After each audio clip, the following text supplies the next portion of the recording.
Hi, I'm Matt Bird, and these are the Secrets of Story. In a previous video, I showed you a lot of ways to get your audience to believe in the reality of your hero. The next step is to get your audience to care about the circumstances of your hero. Let's start by looking at 3 general rules for getting the audience to care. The first is that you should always look for ways to harm your hero in a way that reveals their flaw.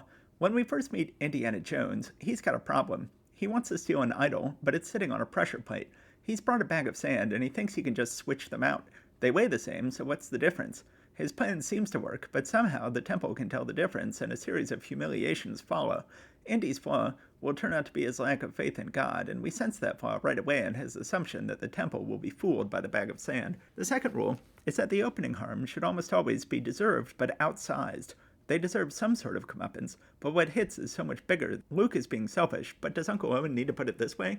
You can waste time with your friends when your chores are done. Now, come on, get to it. Lady Bird's mother is also unduly harsh. You should just go to City College. You know, with your work ethic, just go to City College and then to jail and then back to City College. Tony Stark is a jerk, but nobody deserves to get blown up and used in a hostage video. The third rule is that it's always good to hurt your hero in a way that would only hurt this one hero. Dre in Blackish gets the promotion he wants, but finds that it's like a slap in the face. Congrats to the SVP of our new urban division, Andre Johnson. I'm sorry. Did you say urban? Urban division. Wait, did they just put me in charge of black stuff? Okay, let's look at some ways to get us to instantly care about a character. Most obviously, a death in the family.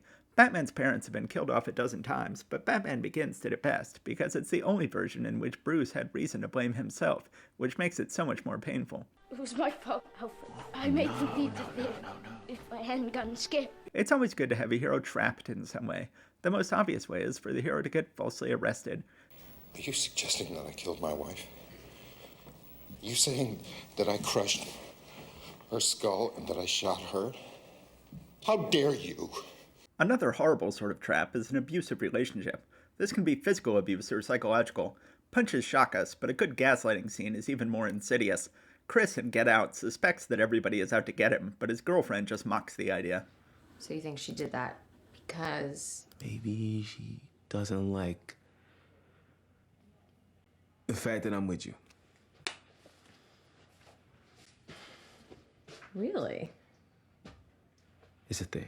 So you are so sexy that people are just unplugging your phone? Forget it, never mind. Of course, it's always good to show them lacking something. There's no better example of social lack than Katie eating alone in a bathroom stall in Mean Girls. Showing your hero losing friends is always painful. What is that? I got engaged. What? Oh my god. Oh my god, I just got hot. You did? Yes. You okay? Yeah, my pits are swimming. What does that Stomach mean? hurts. I don't know, I'm hot. Oh my god. We like confident heroes, but we really come to care for them when their confidence falters. When he's told he might be kicked out of his beloved school, Max in Rushmore starts out as amusingly cocky. Dr. Guggenheim, I don't want to tell you how to do your job, but the fact is, no matter how hard I try, I still might flunk another class. If that means I have to stay on for a postgraduate year, then so be it. But if We don't offer a postgraduate year. Well, we don't offer it yet. But soon his confidence falters. Couldn't we just let me float by? For old time's sake? Can't do it, Max. Of course, we always feel for poor characters. Gotta keep one jump ahead of the breadline, one swing ahead of the sword. I steal only what I can afford. That's everything. No matter how much they have, you can still show that they have less than others. So, I guess that's why my house, for example, is this adorable little cottage, whereas other people might have homes that are bigger. Like that one. Exactly. Taking away a body part is always good.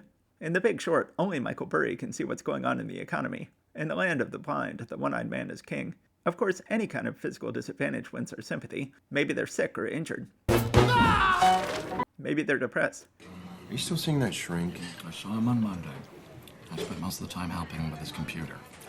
Maybe they're addicted. Cousin goes to an HMO. Okay, the next major category is embarrassment. There's no more classic trick for embarrassment than the old thought they were waving at you trick. Proceed up the steps and into the building.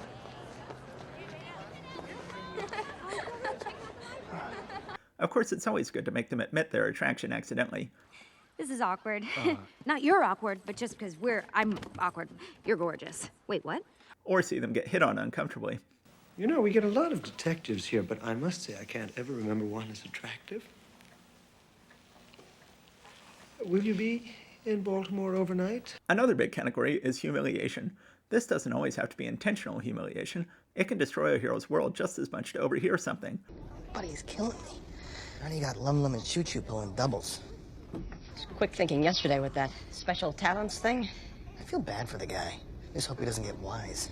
Well, if he hasn't figured out he's a human by now, I don't think he ever will.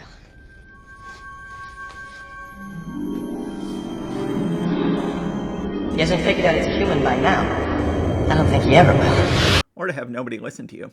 How many people would ultimately die in the Alien franchise because no one listened to Ripley? What happened to Kane? Something has attached itself to him. We have to get him to the infirmary right away. What kind of thing? I need a clear definition. An organism. Open the hatch. Wait a minute. If we let it in, the ship could be infected. You know the quarantine procedure. 24 hours for decontamination. It could die in 24 hours. Open the hatch. There are a million sorts of disrespect. Disrespect at work is always good. I got you. New York, third-wave feminist, college-educated, single and pretending to be happy about it, overscheduled, undersexed. You buy any magazine that says healthy body image on the cover, and every 2 years you take up knitting for a week. That is dead on. What, are you gonna guess my weight now? Peter Quill endures a big humiliation. Hey, you know what? There's another name you might know me by. Star-Lord. Who? Star-Lord, man. But it gets nicely reversed later. Star-Lord.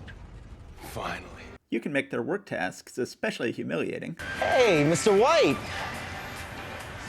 Make those tires shine, huh? Oh my God. You would not believe who's cleaning Chad's car. Mr. White. Insults are worst when they come from spouses. What's different between you and me is you're going to hell when you die. Or potential romantic partners. Listen, you don't have to make conversation with me. Nothing personal, but I'm not in the habit of talking with bartenders. I understand. One's trying to move into my neighborhood. Mikian, the fighter, gets it from both. First from the girl he's trying to pick up. You pave streets, right? Yeah, I do. And I'm a fighter. Oh, yeah, I heard you were a stepping stone. No, I'm no stepping stone. You're the guy they use against the other fighters to move the other fighters up. Then from his ex-wife. I'm gonna tell you that after I win, I'm gonna start making good money. And I'll move into a bigger apartment like we talked about so you can live with me more days, okay? Yeah, bigger Wish me apartment. luck, all right? Don't hold your breath, Casey. It's cruel to mislead your child, Mickey. Good luck, Daddy. Of course, you can fire them, whether it be small. We believe that the purpose of science is to serve mankind. You, however, seem to regard science as some kind of dodge or hustle. Your theories are the worst kind of popular tripe, your methods are sloppy, and your conclusions are highly questionable. You are a poor scientist, Dr. Venkman. Or huge. I now take from you your power. In the name of my father, and his father before, I own it all, father! Cut you off! Of course, you can't just drag a hero down. You also have to show that they have the fortitude to fight back. In our next video, we'll look at ways to get your audience to invest in your hero. Alright, that's another Secret of Story. If you want to read more tips just like these, check out my first book, The Secrets of Story, or my new book, The Secrets of Character, Writing a Hero That Anyone Will Love.